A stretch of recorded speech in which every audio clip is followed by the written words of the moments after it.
Cacio e pepe, cheese and pepper. It's arguably the most elemental traditional Italian pasta dish, but it is surprisingly tricky if made with only 3 ingredients as the Italian food gods demand of us. Everybody has a supposed cheat code for this dish, and I'm going to show you mine. Grab not a pot, but a pan. This is my 10-inch stainless. I will turn the heat on max and pour in just enough water to submerge a portion of spaghetti, which is going to be a glass and a half of water. Bring that to a boil. If you add any salt at all to the water, just do a teeny little pinch because everything is going to be concentrated here. You could honestly skip the salt. Cacio e pepe is traditionally thickened and stabilized with gelatinized starch from the pasta water itself. That works better in restaurants where they're reusing the same water to boil dozens of portions of pasta. The starch concentrates in the water all night long and the sauces get better and better. At home, when you just cook 1 or 2 portions at a time, there's never enough starch in the boil water. You can get away with that with lots of pasta dishes, but not cacio e pepe, which needs lots of starch. So the solution is to boil the spaghetti in as little water as possible. You'll have to keep it moving almost continuously to make sure that it cooks evenly and nothing is sticking to the bottom, which is starting to happen over here. I need a little more water to get to the finish line, and that's just fine. Just keep it minimal. You can see how it's like we've almost got a sauce already in there.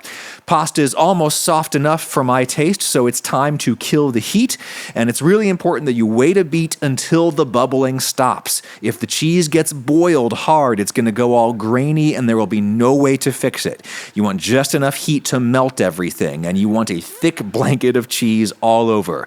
The sauce is just starchy water and cheese. Pecorino Romano is traditional in Lazio, but Parmesan would be fine. I'll do a preliminary pepper grind on top of that so that I've got a baseline amount distributed through the whole dish, and you gotta stir aggressively to get that cheese melted in smoothly. That's very easy to do in a vessel as versatile as my 10-inch stainless steel frying pan from Made In, sponsor of this video. My 10-inch Made In stainless is my workhorse. I think I use it almost as much as all my other pans combined.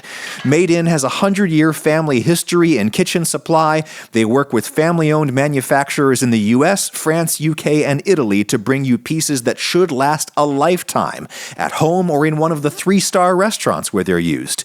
I love the angles that maximize surface area while making it easy and clean to pour stuff out of the pan.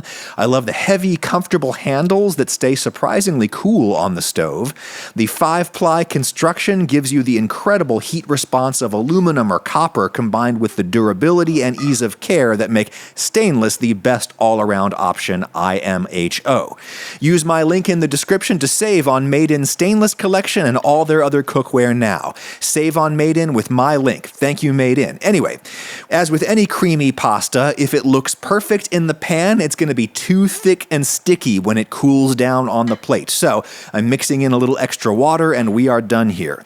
In the bowl and fresh pepper on top. If you're someone who grinds pepper into dishes because the recipe tells you to, but you're never really sure if you actually taste it, well, you're gonna taste the pepper now, so maybe go a little easy at first.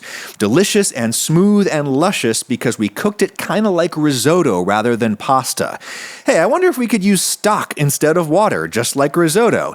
It just has to be low sodium stock, or else the dish is gonna be a salt lick.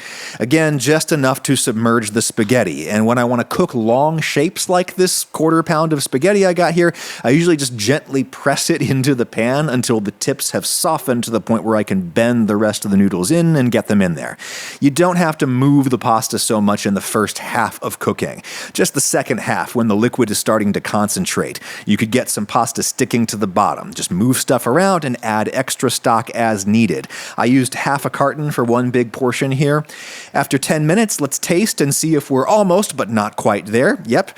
Heat goes off, wait for the bubbling to stop or at least really slow down. I cannot emphasize enough how important that is.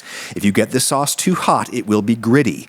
Preliminary pepper followed by the cheese, and the pan is continuing to cool down while I do this, which is one of several reasons I don't bother grating the cheese in advance.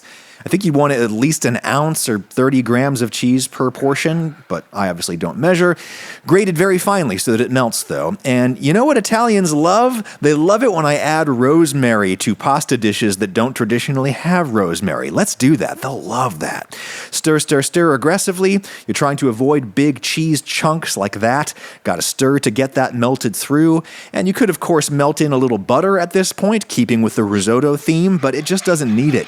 Plenty creamy and smooth enough, and cooking it in stock gives it a pastina, chicken noodle soup type vibe, very hearty and comforting, as macaroni and cheese should be, which is exactly what this is. A cheese sauce stabilized with starch, that's mac and cheese, fra. Deal with it.